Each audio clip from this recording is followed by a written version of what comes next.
हंसता हूँ लोगों के सामने, अंदर से हर लम्हा रो रहा हूँ, अंदर से हर लम्हा रो रहा हूँ।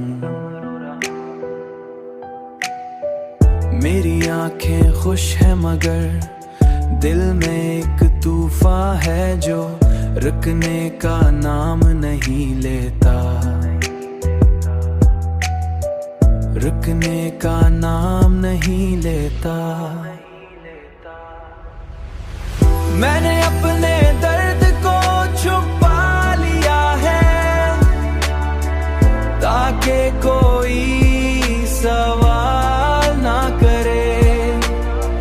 मेरी खामोशी मेरी सबसे बड़ी चीख बन की है, बड़ी चीख बन चुकी है, मेरी सबसे बड़ी चीख बन चुकी है।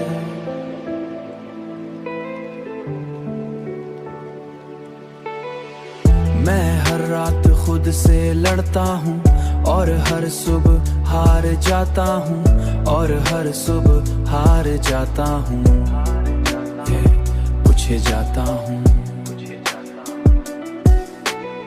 मैंने किसी को कुछ नहीं बताया, मैंने किसी को कुछ नहीं बताया, मगर सब कुछ अंदर जमा होता जा रहा है, सब कुछ अंदर जमा होता जा रहा है।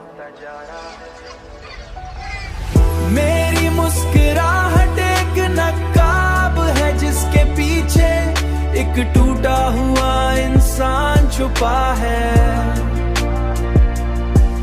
एक टूटा हुआ इंसान छुपा है। और मैंने ये सीख लिया है कि सबसे ज्यादा दर्द वो होता है जो नजर नहीं आता, जो नजर नहीं आता।